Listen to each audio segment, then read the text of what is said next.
As trágicas mortes de celebridades famosas muitas vezes nos deixam com mais perguntas do que respostas, especialmente quando o abuso de álcool ou substâncias desempenha um papel. Todos nós já ouvimos sobre a perda de estrelas como Michael Jackson, Whitney Houston e Heath Ledger, que sucumbiram de forma trágica a causas relacionadas a drogas ou álcool. Mas você sabia que muitas outras celebridades queridas também beberam até a morte, muitas vezes de maneiras muito menos divulgadas? Neste vídeo, vamos mergulhar nas histórias comoventes de 15 celebridades cujas batalhas contra o álcool levaram a mortes prematuras. Se você achar essas histórias intrigantes, não se esqueça de curtir e se inscrever para mais insights sobre a vida de figuras icônicas. Vamos começar. Primeiro na lista está Clyde McPhatter. Com sua distinta voz de tenor aguda, McPhatter se tornou uma força definidora na formação do doo-wop e do R&B. Seus primeiros anos foram imersos na música gospel, cantando no coro de sua igreja e formando o Mount Lebanon Singers quando adolescente. Suas raízes no gospel influenciaram fortemente seu estilo musical, conferindo-lhe uma profundidade de emoção e sinceridade que ressoava com o público. A carreira de McPhatter decolou quando ele se tornou o tenor principal do Billy Ward and His Dominoes, no início dos anos de 50. Sua contribuição para o grupo foi fundamental, e ele foi responsável pelo sucesso inicial deles. Seu destaque em músicas como 60 Minute Man e Have Mercy Baby mostrou sua habilidade vocal excepcional e o destacou de seus contemporâneos. No entanto, o tempo de McPhatter com os Dominoes foi breve, pois ele deixou o grupo em 1953 para formar sua própria banda, The Drifters. Com The Drifters, a voz de McPhatter ajudou a revolucionar o som do grupo, misturando gospel e R&B com um toque de apelo pop. Seu tempo com o Drifters produziu algumas das músicas mais icônicas do grupo, incluindo Such a Night, Money Honey e Ruby Baby. O estilo único de McPhatter e sua entrega emocional estabeleceram a base para o sucesso do Drifters e cimentaram seu lugar como uma figura-chave no nascimento do R&B e do rock and roll. Em 1958, McPhatter embarcou em uma carreira solo que continuaria a mostrar seu alcance vocal e profundidade. Seus sucessos solo, como A Lover's Question e Without Love, There Is Nothing, foram enormes sucessos e o ajudaram a conquistar um público fiel. A voz de McPhatter, com sua mistura distinta de doçura e poder, cativava o público e lhe rendeu o título de um dos cantores de R&B mais imitados de sua época. Apesar de seu enorme talento e influência, a vida pessoal de McPhatter foi marcada por profundos problemas com alcoolismo e depressão. Ele lutou contra esses demônios ao longo de sua carreira, e seus problemas com o álcool afetaram tanto sua vida pessoal quanto sua trajetória profissional. Seu vício começou a ofuscar seu sucesso musical, e no final dos anos 1960, a carreira de McPhatter estava em uma espiral descendente. Sua incapacidade de manter seu impulso na indústria musical, junto com sua saúde mental em deterioração, o deixou ressentido com os fãs e com a indústria que antes o adorava. Em 1970, McPhatter retornou aos Estados Unidos, esperando por um retorno. Ele fez algumas aparições em turnês de revival do rock and roll, mas seus esforços foram prejudicados pela luta contínua contra o vício. Ele começou a trabalhar em um novo álbum da Decca, mas seus problemas pessoais continuaram a persegui-lo. O ressentimento de McPhatter cresceu, e em uma entrevista, ele declarou famosamente: "Eu não tenho fãs", refletindo seu sentimento de abandono e o isolamento que ele sentia, apesar de sua fama anterior. Os últimos anos de McPhatter foram passados em relativa reclusão, vivendo no Bronx com Bertha M. Reed, uma companheira que o apoiava durante seus esforços para reviver sua carreira. No entanto, a saúde de McPhatter continuou a se deteriorar devido ao abuso de álcool. Em 13 de junho de 1972, aos 39 anos, McPhatter faleceu enquanto dormia. A causa da morte foi complicações de doenças cardíacas, hepáticas e renais, todas causadas por anos de consumo excessivo de álcool. Em seguida, temos o infame sucessor natural de Olivier, o ator Richard Burton. A vida de Richard Burton foi uma história extraordinária de brilho, controvérsia e declínio, cheia de triunfos artísticos e turbulências pessoais. Conhecido por sua voz de barítono melodiosa, Burton se tornou uma figura definidora no teatro shakespeariano durante os anos de 1950. Sua poderosa interpretação de Hamlet em 1964 gerou comparações com Laurence Olivier, com o crítico Kenneth Tynan, declarando-o como o sucessor natural de Olivier. No entanto, as grandes expectativas colocadas sobre Burton muitas vezes colidiam com seu estilo de vida turbulento, deixando alguns críticos e colegas desapontados. Apesar dessas críticas, Burton é lembrado como um dos melhores atores de sua geração, celebrado por sua capacidade profunda de cativar o público. A partir de meados dos anos 1960, ele era uma das maiores estrelas de Hollywood e um dos atores mais bem pagos do mundo. Apesar de seu sucesso, sua carreira foi frequentemente ofuscada por sua vida pessoal tumultuada, especialmente seu relacionamento conturbado com Elizabeth Taylor. Seus casamentos, 2 vezes casados e 2 vezes divorciados, dominaram as manchetes, consolidando seu legado como um dos casais mais icônicos e, ao mesmo tempo, problemáticos de Hollywood. A vida pessoal de Burton era tão complexa quanto seus papéis nas telas. Seu primeiro casamento com Sybil Williams, em 1949, durou até 1963, produzindo 2 filhas, Kate e Jessica. Seu relacionamento subsequente com Taylor, iniciado em 1964, foi ao mesmo tempo apaixonado e volátil. O primeiro casamento deles, realizado com grande estilo no Ritz-Carlton de Montreal, foi cheio de declarações públicas de amor, com Taylor proclamando famosamente: "Este casamento durará para sempre." No entanto, sua união se dissolveu 1 década depois, para ser reacendida brevemente em 1975, durante um segundo casamento em Botsuana. O relacionamento deles, muitas vezes espelhado na intensidade de suas atuações conjuntas, foi marcado por infidelidade, vícios e as pressões da fama. Após o segundo divórcio de Taylor, Burton casou-se com a modelo Susie Miller e depois com Sally Hay, sua parceira até sua morte. Apesar de sua fama, Burton lutou contra inúmeros demônios. Fumante durante toda a vida, ele consumia até 100 cigarros por dia, o que causou sérios problemas de saúde. Ele também foi alcoólatra por grande parte de sua vida adulta, chegando a beber até 4 garrafas de destilado por dia em seu pior momento.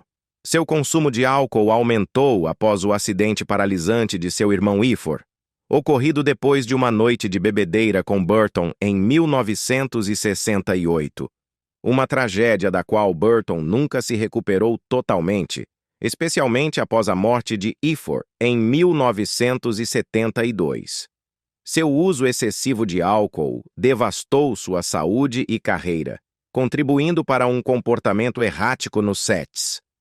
Durante as filmagens de The Klansman, 1974, o alcoolismo de Burton estava tão grave que muitas cenas tiveram que ser filmadas com ele sentado ou deitado, pois estava muito embriagado para ficar de pé.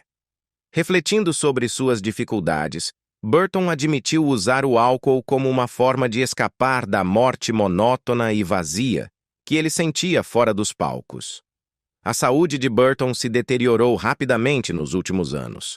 Antigo, robusto e atlético, ele sofreu uma série de doenças, incluindo cirrose hepática, insuficiência renal, artrite e dor crônica.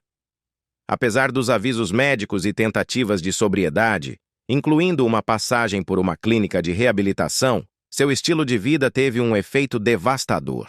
Aos 40 anos, ele já estava fisicamente fraco e, aos 50 e poucos anos, estava repleto de problemas de saúde constantes.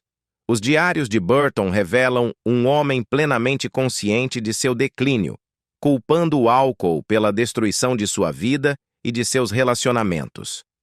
Richard Burton faleceu em 5 de agosto de 1984, aos 58 anos, em Celigny, na Suíça, onde residia desde 1957. A causa foi uma hemorragia intracerebral, embora anos de saúde declinante já tivessem sinalizado seu fim repentino. Ele foi enterrado no cemitério antigo da aldeia com uma cópia dos poemas de Dylan Thomas ao seu lado, uma homenagem adequada a um homem cuja vida foi tão poética. O relacionamento de Taylor com o álcool foi um companheiro constante ao longo desse período. A montanha-russa emocional de seus múltiplos casamentos, combinada com a pressão da fama e as dores físicas que ela suportava devido a lesões, a levaram a se automedicar com álcool e medicamentos controlados. Essas lutas contra o vício alimentaram ainda mais a fascinação pública por ela, que era conhecida tanto pela sua elegância nas telas quanto pelos seus demônios fora delas.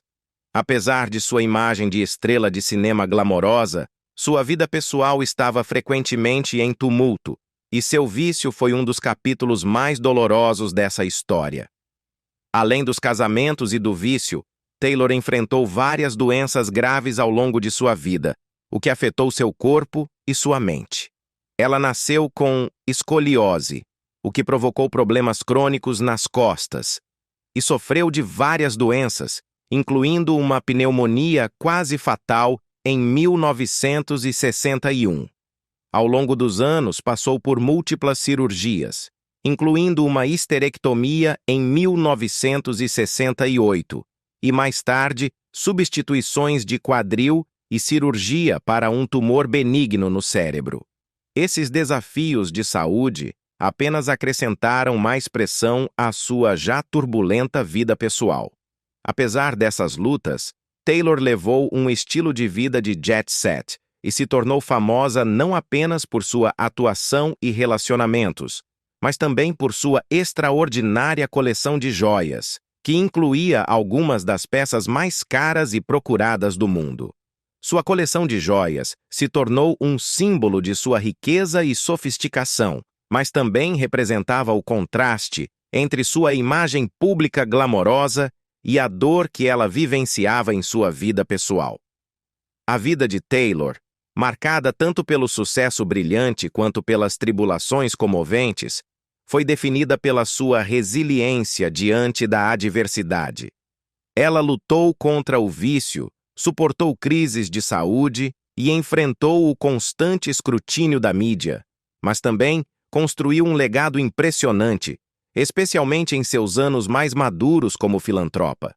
Após anos de saúde debilitada, Elizabeth Taylor faleceu de insuficiência cardíaca congestiva em 2011, aos 79 anos, deixando para trás um legado complexo de grande adoração pública e lutas pessoais. A seguir, temos a história de um homem cujos poderosos batimentos redefiniram o rock and roll, mas cujo fim trágico deixou uma marca indelével na história da música. John Henry Bonham, nascido em 31 de maio de 1948, demonstrou um talento inato para o ritmo desde cedo. Aos 5 anos, ele já estava batendo em panelas, frigideiras e qualquer coisa que ressoasse. Incentivado por sua família, recebeu seu primeiro tambor de caixa aos 10 anos e, aos 15, adquiriu uma bateria completa. Esses humildes começos formaram a base para um baterista que um dia redefiniria o que significava tocar com poder, precisão e groove. Os primeiros anos de Bonham foram preenchidos com uma dedicação implacável ao seu ofício. Ele tocava com bandas locais enquanto ainda estava na escola, desenvolvendo um estilo forte e distinto que mais tarde definiria o som do Led Zeppelin. Seu caminho cruzou com o de Robert Plant, com quem tocou em 2 bandas diferentes. A química musical entre eles era inegável, e quando Jimmy Page procurou formar uma nova banda após o fim dos Yardbirds em 1968, Bonham foi a escolha natural para ocupar o lugar de baterista.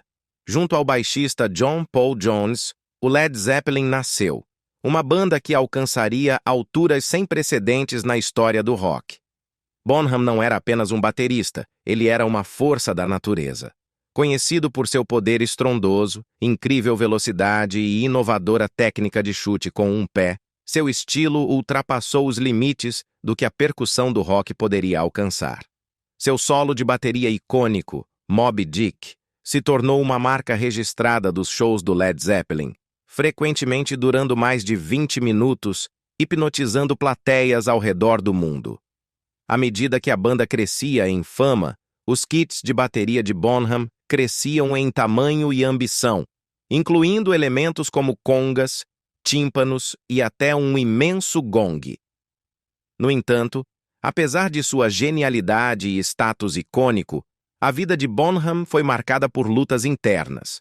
A fama e as pressões implacáveis da vida na estrada começaram a cobrar seu preço. O álcool tornou-se tanto um refúgio quanto uma inimiga para Bonham. Seu consumo começou como uma maneira de lidar, mas escalou para um vício debilitante.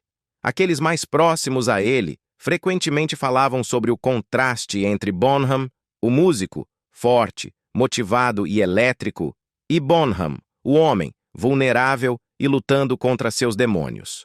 No final dos anos 1970, as rachaduras começaram a aparecer. O consumo de álcool de Bonham piorou, afetando sua saúde e suas performances. Apesar das tentativas de parar, às vezes usando medicamentos como o Antabuse, uma droga que impede o consumo de álcool, seu vício permaneceu uma luta persistente. Em 24 de setembro de 1980, o trágico capítulo final de Bonham começou. Ele foi buscado pelo assistente do Led Zeppelin, Rex King, para ir aos ensaios no Bray Studios, em preparação para a primeira turnê norte-americana da banda em 3 anos, marcada para começar em Montreal em 17 de outubro.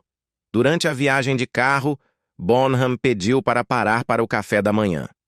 Foi aqui que ele consumiu 4 screwdrivers de vodka quadrupla, 16 doses no total, equivalendo a entre 400 e 560 mililitros de álcool.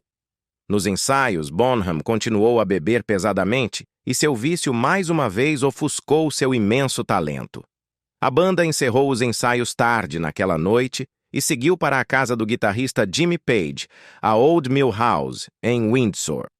Nas primeiras horas de 25 de setembro, Bonham desmaiou. Preocupados com sua segurança, alguém o levou para uma cama e o colocou de lado, uma precaução tomada para evitar sufocamento. Mas na tarde seguinte, Bonham foi encontrado sem resposta pelo baixista John Paul Jones e pelo gerente de turnê da banda, Benji Lefebvre. Ele havia falecido tragicamente aos 32 anos. O inquérito, realizado em 27 de outubro de 1980, revelou os detalhes assustadores das últimas horas de Bonham.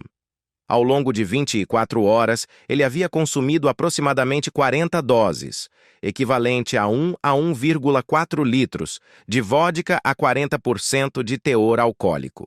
Esse consumo excessivo fez com que ele vomitasse durante o sono, o que levou à aspiração pulmonar. Não foram encontradas drogas recreativas em seu sistema, e o legista classificou sua morte como acidental. A morte de Bonham causou um choque no mundo da música. O Led Zeppelin, reconhecendo o vazio irreplaciável deixado por seu amigo e companheiro de banda, tomou a dolorosa decisão de se dissolver. Em um comunicado de 4 de dezembro de 1980, expressaram: "Queremos que seja sabido que a perda de nosso querido amigo e o profundo respeito que temos por sua família, junto com o senso de harmonia indivisível sentido por nós e nosso gerente, nos levou a decidir que não poderíamos continuar como éramos. Após alcançar grandes alturas como uma das vozes mais icônicas do jazz e swing, os últimos anos de Billie Holiday foram marcados por uma luta profundamente pessoal, uma espiral de vício, desgosto e exploração que levou à sua morte prematura. Enquanto sua música inspirava milhões, suas batalhas pessoais revelam uma história assombrosa de resiliência ofuscada pela tragédia. A tumultuada vida pessoal de Holiday não era segredo. Por trás de sua poderosa voz, estava uma mulher frequentemente em conflito com o mundo ao seu redor, lutando contra os demônios do vício e as feridas persistentes de uma infância marcada pelo abandono e trauma. Sua ascensão à fama nas décadas de 1930 e 1940 teve um custo significativo para sua saúde mental e física. À medida que seu talento cativava o público, seus relacionamentos pessoais frequentemente refletiam o caos. Ela se viu enredada em parcerias abusivas e foi sujeita à exploração financeira por aqueles em quem confiava.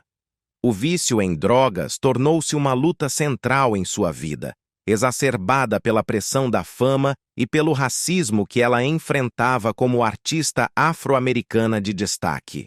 A década de 1940 marcou o início de seu declínio, à medida que seu uso de heroína levou a prisões e problemas legais.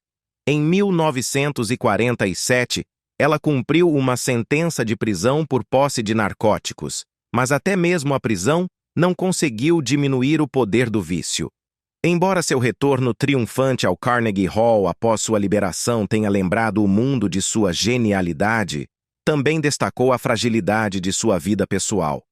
Na década de 1950, a saúde de Billie Holiday havia se deteriorado significativamente.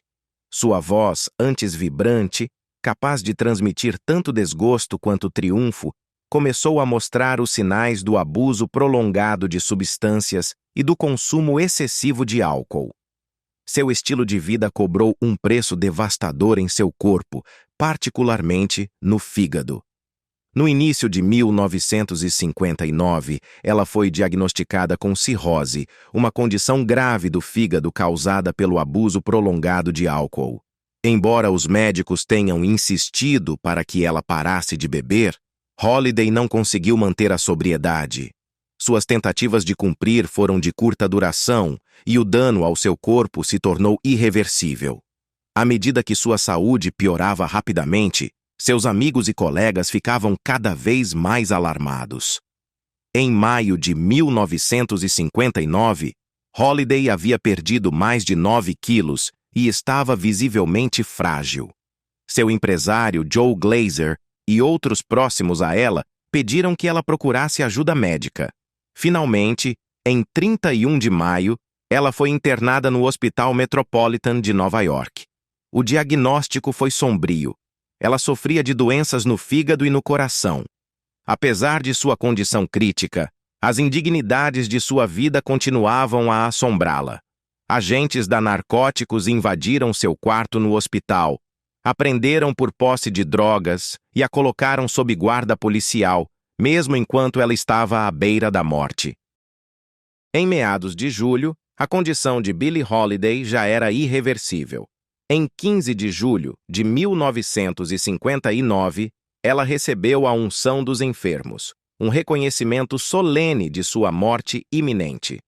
Apenas 2 dias depois, nas primeiras horas de 17 de julho, ela sucumbiu ao edema pulmonar e à insuficiência cardíaca causados pela cirrose hepática.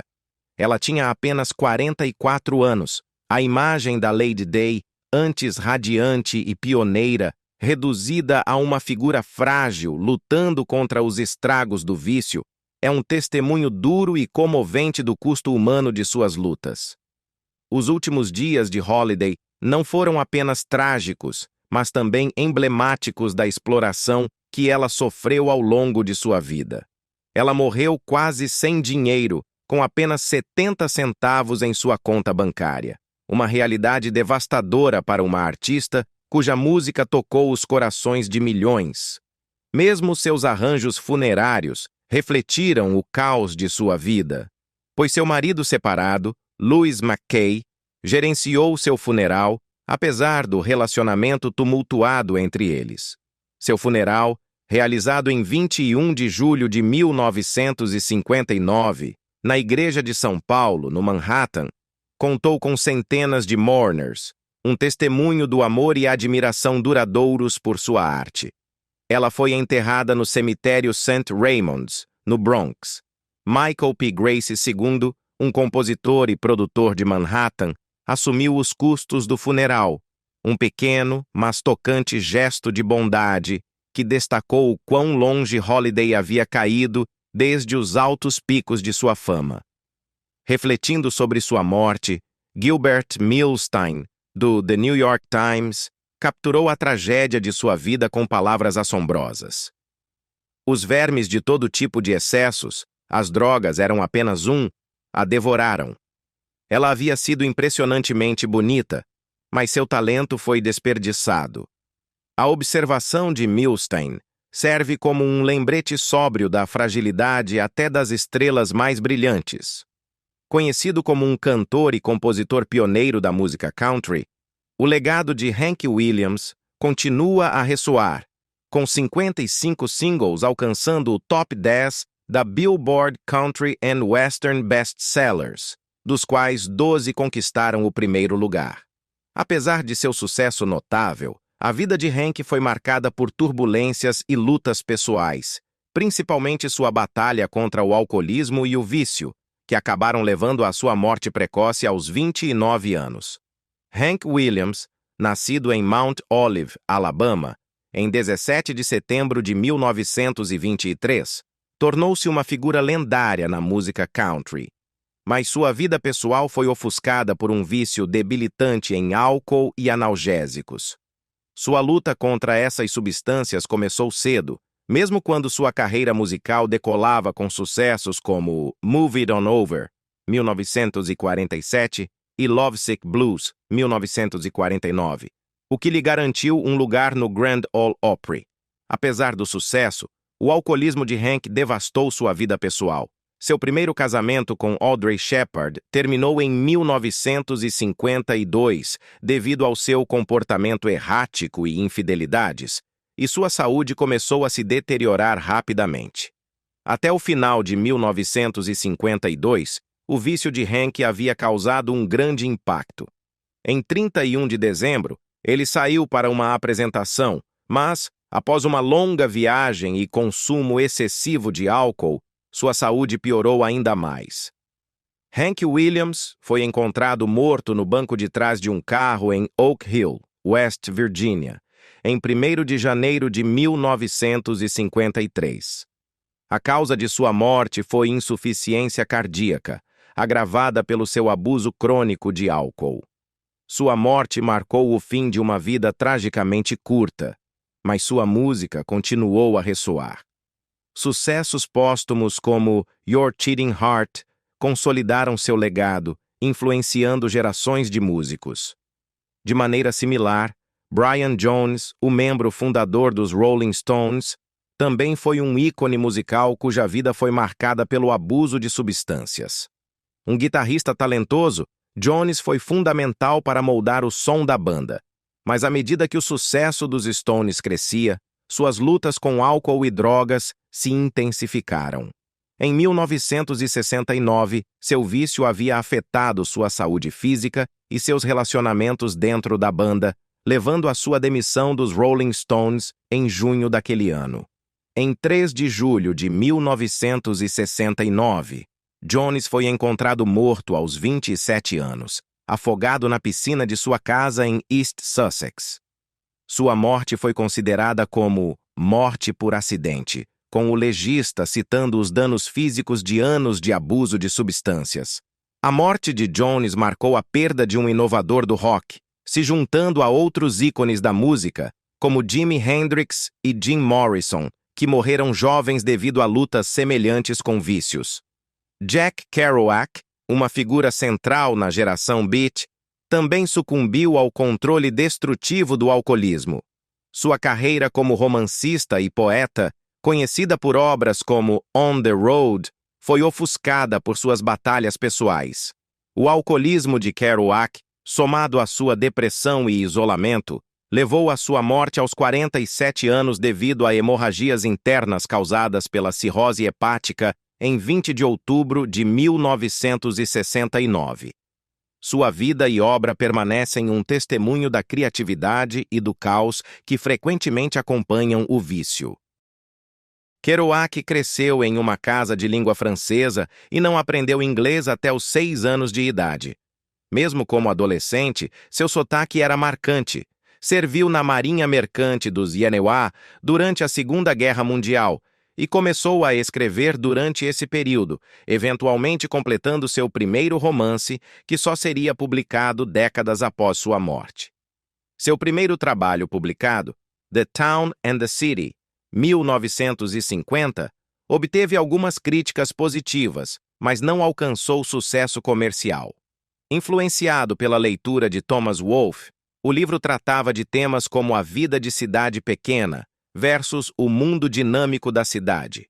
Contudo, foi seu segundo romance, On the Road, 1957, que fez de Kerouac um ícone literário. O livro capturou a essência da desilusão pós-guerra e a busca por liberdade, detalhando suas viagens pelo Submarino e México com seu amigo Neal Cassady. Escrito de forma espontânea, Kerouac completou o romance em apenas 3 semanas, digitando em um rolo contínuo de 120 pés de papel. Apesar de suas dificuldades com a educação formal e seu processo de escrita desorganizado, o estilo de fluxo de consciência de Kerouac tornou-se a marca de seu trabalho, refletindo sua profunda busca espiritual, sua fascinação pelo jazz, suas viagens e sua exploração do budismo.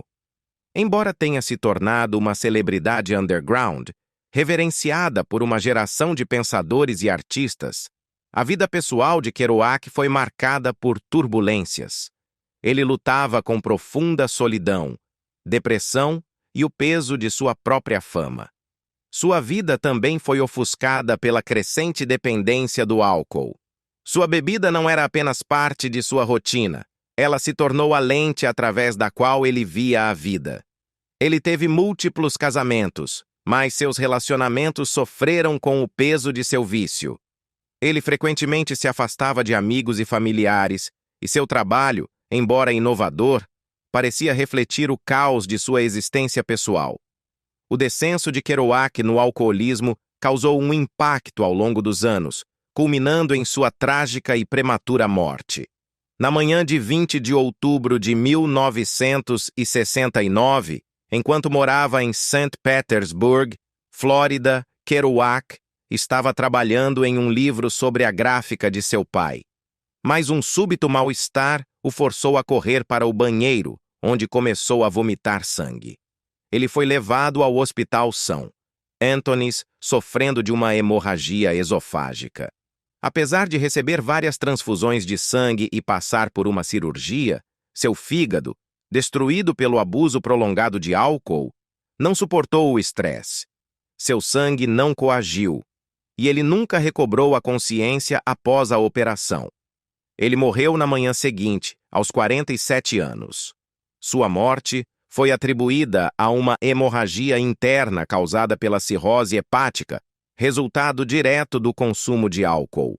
Uma hérnia não tratada de uma briga de bar semanas antes pode ter contribuído para seu declínio. A trágica morte de Amy Winehouse, em 23 de julho de 2011, marcou o fim de uma vida turbulenta, definida tanto pelo extraordinário talento musical quanto pelo devastador vício. O relacionamento de Amy com o álcool foi um problema desde o início de sua ascensão à fama. À medida que sua carreira musical decolava com Back to Black, em 2006, Amy se tornou uma sensação da mídia, não apenas por sua voz, mas também pelo comportamento cada vez mais errático e pela vida pessoal caótica. Nos bastidores, ela lutava contra demônios do vício que acabariam consumindo-a. Seu casamento com Blake Fielder Civil, com quem se casou em 2007, foi marcado pelo abuso de substâncias, E foi ele quem apresentou Amy a uma terrível variedade de drogas.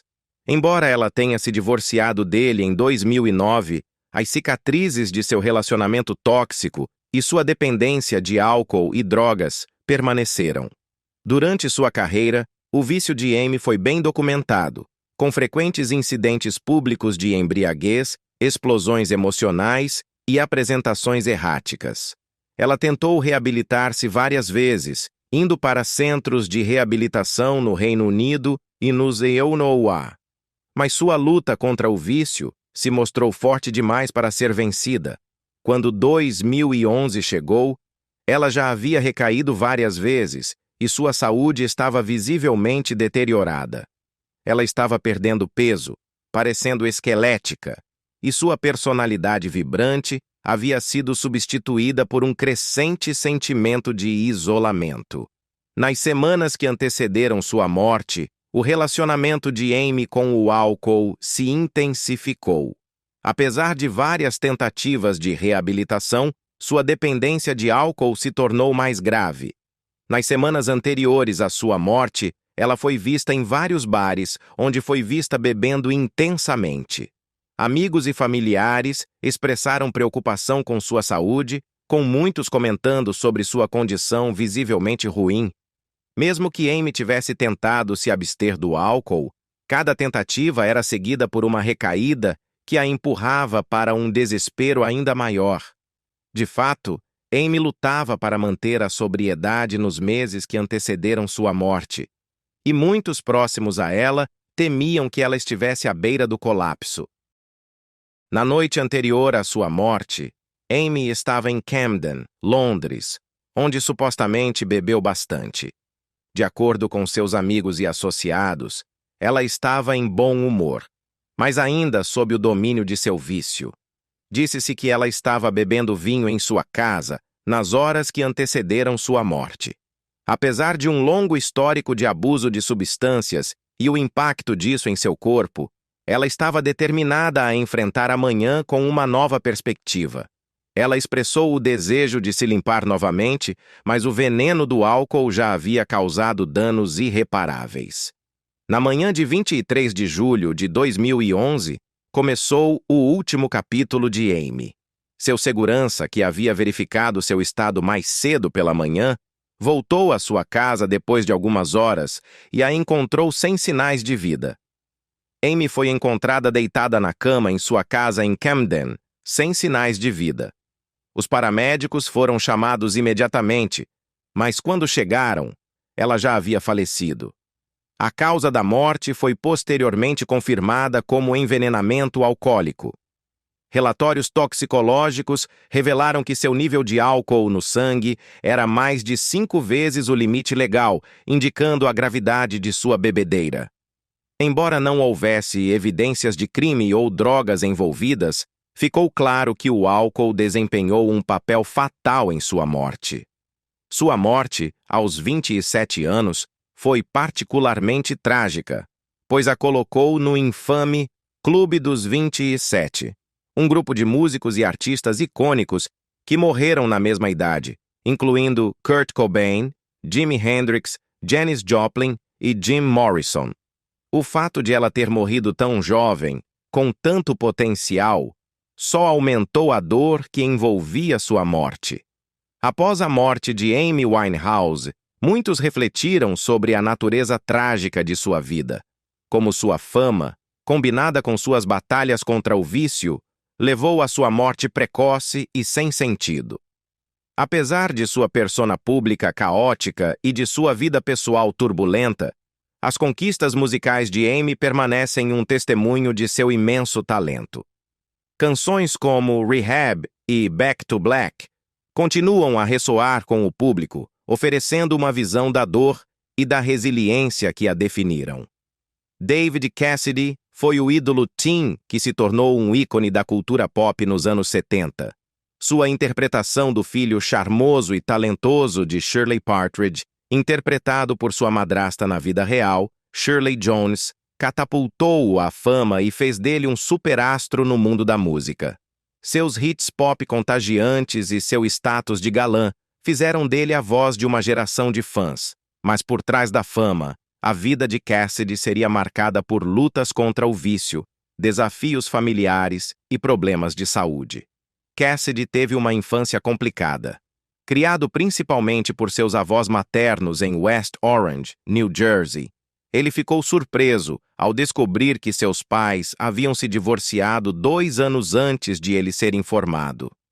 À medida que crescia, Cassidy seguiu tanto a carreira de ator quanto a de músico, o que levou a uma grande virada em sua carreira em 1970, quando conseguiu o papel de Keith Partridge.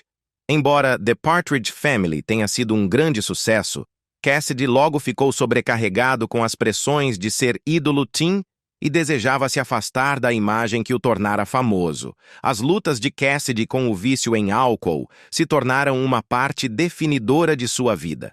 Em 2008, ele admitiu publicamente que tinha um problema com o álcool, reconhecendo a luta que enfrentava com a substância. A batalha continuou a persegui-lo por anos, levando a uma série de problemas legais e perdas pessoais. Seus múltiplos arrestes por dirigir sob influência, DUI, refletiram a gravidade de seu vício. Em novembro de 2010, Cassidy foi preso na Flórida por DUI, e apenas 3 anos depois, em agosto de 2013, foi preso novamente em Shodak, Nova York. Apesar de seu comportamento educado durante a prisão, o nível de álcool no sangue de Cassidy estava acima do limite legal e ele enfrentou acusações que incluíam serviço comunitário e suspensão de sua carteira de motorista. À medida que sua vida pessoal desmoronava, Cassidy também enfrentou um diagnóstico devastador. Em 2017, após lutar contra problemas de memória durante uma apresentação em Agoura Hills, Califórnia, ele revelou que havia sido diagnosticado com demência. Ele admitiu que havia negado sua condição por muito tempo, mas reconheceu que a história de demência em sua família o fez perceber a inevitabilidade disso. Apesar do diagnóstico, Cassidy continuou a se apresentar, mas sua saúde estava se deteriorando rapidamente.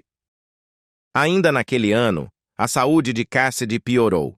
Após ficar doente em um estúdio de gravação, ele foi hospitalizado e recebeu a notícia chocante de que tinha doença hepática. Ele admitiu que seus problemas no fígado eram causados por anos de abuso de álcool e expressou um profundo arrependimento por seus atos, dizendo: "Eu fiz isso comigo mesmo, cara.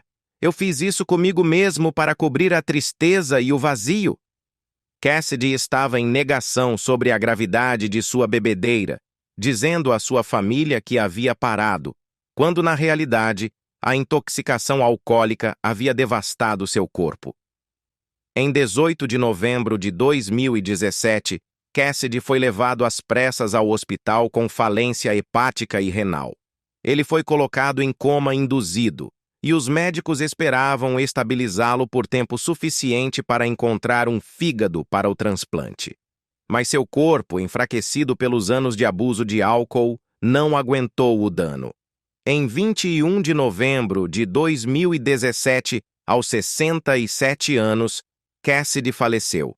A morte de David Cassidy, aos 67 anos, chocou seus fãs e amigos que tinham sido testemunhas de seu brilhante talento e de sua luta contra o vício. Sua música, suas aparições na televisão e seu carisma continuarão a ser lembrados por aqueles que o adoraram. Mas a história trágica de sua vida é um lembrete doloroso dos danos causados pelo vício. Veronica Lake foi uma atriz americana celebrada, mais conhecida por seus papéis icônicos de femme fatale em clássicos do filme noir como Sullivan's Travels, 1941, e I Married a Witch, 1942, ao lado de seu famoso penteado peekaboo. Mas por trás de sua persona glamourosa na tela estava uma vida marcada por turbulências pessoais, alcoolismo e um trágico declínio. A carreira de Lake disparou na década de 1940, tornando-se uma grande estrela. No entanto, sua vida pessoal começou a desmoronar no final dos anos 1940. Lutando contra o alcoolismo, sua carreira promissora deu uma queda acentuada. Ela fez apenas um filme na década de 1950 e apareceu esporadicamente na televisão, mas nada conseguia revitalizar sua carreira. Ela retornou brevemente à tela em Footsteps in the Snow, 1966, mas o papel não teve um impacto significativo. Sua vida pessoal tumultuada começou cedo. Nascida em 1922, filha de Harry Eugene Ockelman, um marinheiro que morreu em uma explosão de petroleiro quando Lake era criança, e Constance Charlotta Trimble, a infância de Lake foi marcada pela instabilidade. Diagnosticada com esquizofrenia pela mãe, ela também foi expulsa de um internato católico em Montreal. Os relacionamentos complicados de Lake com homens, incluindo vários casamentos, aumentaram ainda mais suas dificuldades. A carreira de Lake começou a cair no meio da década de 1940, especialmente após uma série de tragédias pessoais. Em 1943, enquanto filmava The Hour Before Dawn, ela sofreu um aborto espontâneo após tropeçar em um cabo de iluminação e logo depois pediu o divórcio de seu segundo marido. À medida que seu alcoolismo piorava, seu comportamento no set se tornou errático. Ela ganhou a reputação de ser difícil de trabalhar, entrando em conflitos com diretores e co-estrelas, e ficou conhecida por sua conduta disruptiva, incluindo um famoso truque de publicidade que saiu pela culatra. Na década de 1960, a vida de Lake tomou um rumo mais sombrio. Após seu terceiro divórcio, ela vagou entre hotéis baratos, vivendo sob o nome Connie de Toth, enquanto trabalhava como garçonete. Apesar dos rumores de que estaria empobrecida, Lake negava veementemente, embora fosse claro que seus problemas com o alcoolismo estavam tomando um grande pedágio.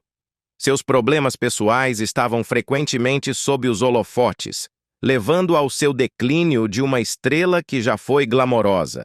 No início dos anos 1970, a saúde de Lake começou a deteriorar rapidamente. Após retornar de uma turnê promocional na Inglaterra, foi diagnosticada com cirrose hepática. Em junho de 1973, ela foi internada no University of Vermont Medical Center em Burlington, onde seu estado piorou, e em 7 de julho de 1973, faleceu devido a hepatite aguda e falência renal, consequência de anos de consumo excessivo de álcool. Ela tinha apenas 50 anos. A morte de Lake marcou o trágico fim de uma vida que tinha muito potencial, mas foi manchada pelos demônios pessoais. Sua autobiografia, Veronica, The Autobiography of Veronica Lake, foi publicada em 1970, refletindo sobre sua vida e carreira. Mas nessa altura, o dano já estava feito. Seu último papel no cinema foi em 1970, em um filme de terror de baixo orçamento, Flash Fist, bem distante do glamour e da fama que ela conheceu. Após sua morte, seu filho Michael reivindicou seu corpo, e Lake foi cremada, com suas cinzas espalhadas nas Ilhas Virgens, conforme seu desejo. Uma parte de suas cinzas foi supostamente encontrada em uma loja de antiguidades em Nova York em 2004, um símbolo apropriado da trágica maneira como seu legado foi deixado para trás. A ascensão de Veronica Lake à fama, suas lutas e sua morte precoce permanecem um lembrete assombroso de como o vício pode desviar até as estrelas mais brilhantes. William Holden foi um dos homens mais icônicos de Hollywood, conhecido por suas atuações em filmes como Sunset Boulevard, The Wild Bunch e The Bridges of Tocoree. Com uma carreira que se estendeu por mais de 4 décadas, Holden foi um símbolo do cinema clássico, reverenciado por seu charme e versatilidade. Mas atrás das câmeras, ele lutava com demônios pessoais que acabariam por ofuscar seu sucesso. Em 1930, a família de Holden enfrentou uma crise quando seu pai, doente após anos de exposição a produtos químicos tóxicos, ficou acamado. Ainda jovem, Holden assumiu a responsabilidade de cuidar de seus irmãos. Tímido por natureza, ele recorreu ao álcool para acalmar seus nervos à medida que sua carreira de ator decolava. Seu consumo começou de forma modesta, mas logo se intensificou para níveis perigosos. O legado de Holden vive por meio de seus papéis icônicos, e ele foi homenageado com estrelas nas calçadas da fama de Hollywood e St. Louis. Seu trágico fim, no entanto, permanece um lembrete assombroso do preço que a fama e as lutas pessoais podem cobrar.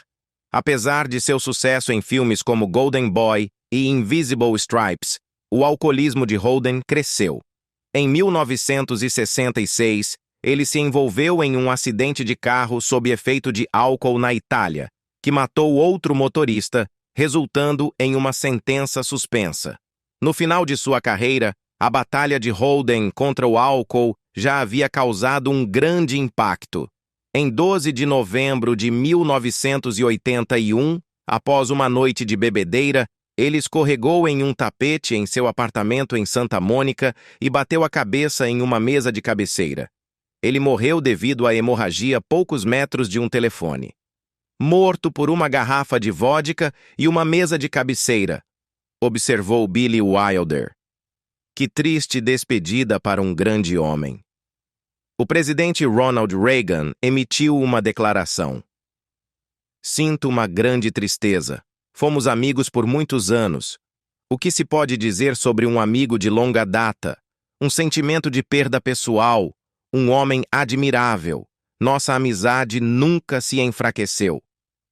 A morte de Holden também foi mencionada pela cantora e compositora Suzanne Vega, cuja música de 1987, Tom's Diner, fazia referência a um artigo que ela leu sobre um ator que morreu enquanto bebia.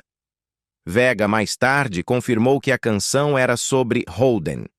A carreira literária de Brendan Behan foi ofuscada pela sua grave dependência de álcool, que começou em sua juventude e se intensificou ao longo de sua vida. Conhecido por seu humor afiado e irreverência, o consumo de álcool de Behan tornou-se tão parte de sua persona quanto sua escrita. Ele frequentemente se referia a si mesmo como um beberrão com um problema de escrita, reconhecendo com humor como o álcool tanto alimentava quanto prejudicava sua criatividade. Seus drinks favoritos eram champanhe e gerês, e ele era notório por estar bêbado durante aparições públicas, incluindo uma famosa entrevista na BBC com Malcolm Muggeridge, em 1956, o que só aumentou sua reputação como uma figura selvagem e imprevisível. Apesar de sua crescente fama, o vício de Behan teve um impacto severo em sua saúde.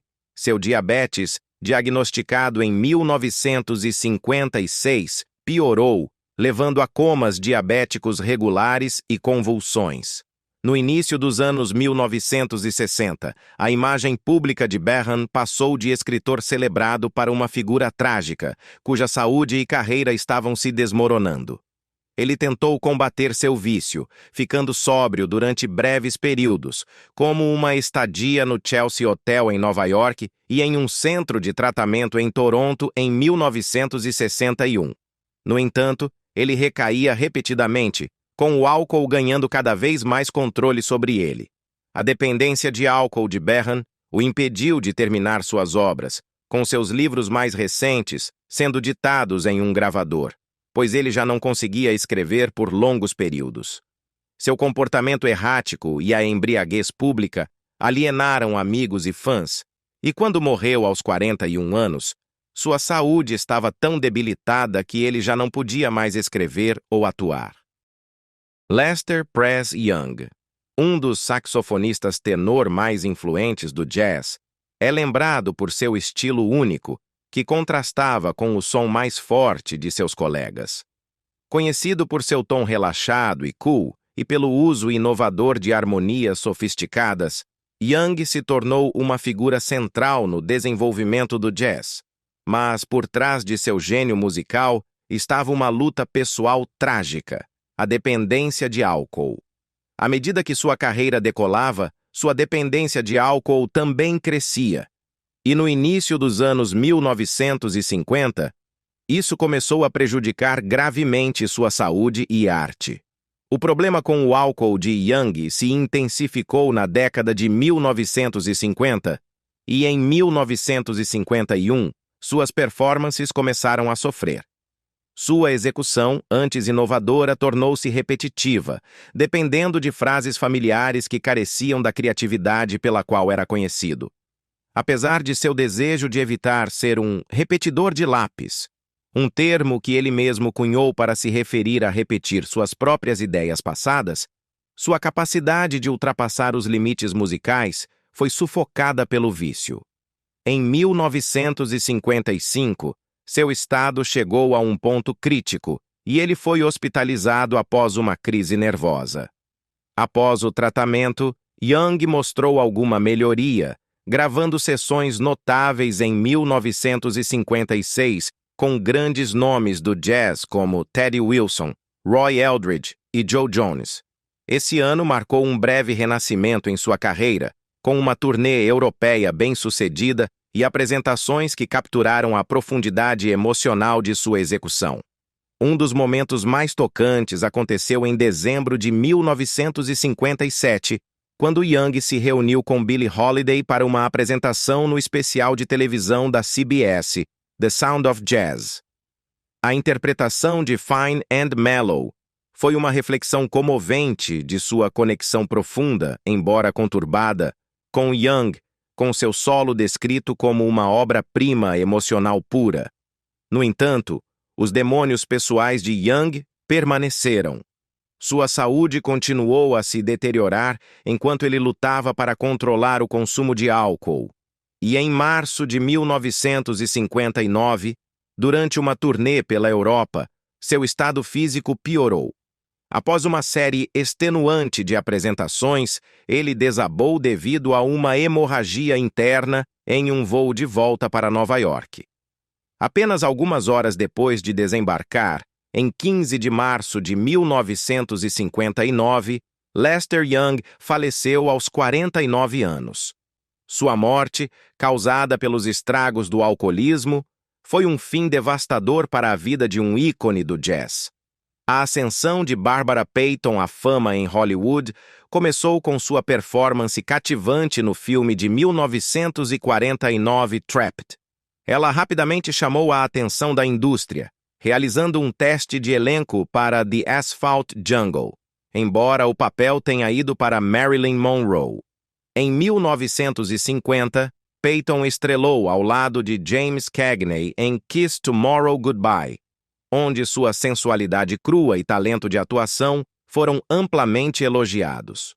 Sua carreira decolou, e ela assinou um contrato lucrativo com a Warner Bros., mas sua vida pessoal logo ofuscaria seu sucesso profissional. Os relacionamentos tumultuados de Payton com homens como Howard Hughes, Bob Hope e Tom Neal a tornaram uma figura constante nas revistas de fofoca. Seu caso com Neal, enquanto estava noiva do ator Franchot Tone, causou um escândalo quando Neal atacou brutalmente Tone em 1951, deixando-o em coma.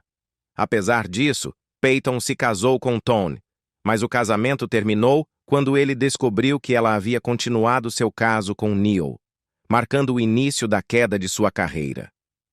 O escândalo a assombraria por anos. Na metade dos anos 50, a vida pessoal e profissional de Payton tomou um rumo mais sombrio. Seu vício em álcool, combinado com o abuso de drogas, começou a cobrar seu preço. Ela se tornou conhecida por seu comportamento selvagem com a bebida, com relatos a descrevendo como uma cliente regular nos bares de Hollywood, onde frequentemente aparecia desleixada e fora de controle. Sua aparência antes glamourosa se desfez, substituída por uma figura cansada e robusta. As lutas de Payton contra o vício levaram a vários problemas legais, incluindo prisões por prostituição, enquanto ela descia cada vez mais em um estilo de vida destrutivo. Em 1963, ela fez um breve retorno não creditado à atuação com um pequeno papel em 4 for Texas, mas nesse ponto, sua carreira estava praticamente acabada. Em 1967, Peyton, agora com 39 anos, procurou refúgio na casa de seus pais em San Diego, esperando escapar de sua vida caótica. Infelizmente, seus vícios haviam cobrado um preço severo em sua saúde. Em 8 de maio de 1967, ela morreu de falência cardíaca e hepática, com sua vida interrompida pelos próprios demônios com os quais lutava há tanto tempo. A história de Peyton é um trágico lembrete de como o vício pode destruir até mesmo as estrelas mais brilhantes. Em seguida, a trágica história do ator Oliver Reed, cuja ilustre carreira foi marcada por sua luta contra o alcoolismo e uma morte dolorosa e prematura. A carreira cinematográfica de Reed se estendeu por mais de 40 anos, com seu auge ocorrendo em 1971, quando os exibidores britânicos o classificaram como o 5º astro mais popular nas bilheteiras. Conhecido por seus papéis ousados nos filmes de terror da Hammer nos anos 60 e sua performance poderosa em Gladiador, 2000, o talento de Reed era inegável. Mas nos bastidores, seu alcoolismo crescente estava fazendo seu efeito. O amor de Reed pela bebida se tornou lendário. Anedotas sobre suas bebedeiras excessivas, como beber 60 galões de cerveja, 32 garrafas de uísque e 17 garrafas de gin em uma noite, eram bem conhecidas. Seu estilo de vida imprudente combinava com sua reputação e ele se tornou infame por suas peripécias embriagadas.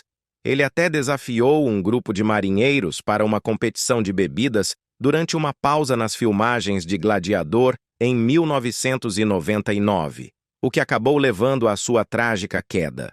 Sua amizade com notórios bebedores como Keith Moon, do The Who, só alimentou sua espiral descendente. A dupla se uniu pelo amor comum ao excesso, mas o alcoolismo de Reed, descrito como monstruoso por seus colegas, frequentemente ofuscava seu talento. Mesmo suas aparições em programas de televisão como The Tonight Show se tornaram um espetáculo, com os ataques e as travessuras embriagadas de Reed ocupando o centro do palco, em vez de sua carreira de ator. Seu comportamento imprudente levou a várias prisões e até a ser demitido de sets de filmagem, mais notavelmente durante as filmagens de Cutthroat Island em 1995, quando ele foi substituído depois de aparecer intoxicado e fazer avanços inapropriados. No final dos anos 80, a saúde de Reed havia se deteriorado. Seu ganho de peso, gota e problemas nos rins estavam diretamente ligados aos seus anos de consumo excessivo de álcool. Apesar dos avisos dos médicos, o vício de Reed continuou a definir sua vida. Seus últimos anos na Irlanda foram marcados por momentos mais tranquilos, mas ele ainda era uma figura constante nos bares locais, onde seus hábitos de bebida permaneciam inalterados. A vida de Reed chegou a um fim com o coração partido em 2 de maio de 1999, aos 61 anos. Após uma competição de bebidas com marinheiros em um bar em Malta, Reed desmaiou e foi levado ao hospital, mas morreu durante o trajeto. Sua morte, embora um pouco condizente com seu estilo de vida caótico, foi tragicamente prematura. Ele havia feito promessas ao diretor de Gladiador, Ridley Scott, de que ficaria sóbrio durante as filmagens, mas sua luta contra o álcool acabou levando à sua morte prematura. E isso conclui nossa lista de 15 celebridades que tragicamente beberam até a morte. Essas histórias nos lembram do lado mais sombrio da fama e das lutas que até as estrelas mais brilhantes podem enfrentar. Se você ficou surpreso com algum desses casos, ou se há uma celebridade que você acha que deveria ter entrado na lista, deixe-nos saber nos comentários abaixo. Não se esqueça de apertar o botão de curtir, se inscrever no canal para mais vídeos como este e ativar o sininho para não perder nenhuma atualização. Obrigado por assistir e nos vemos no próximo vídeo.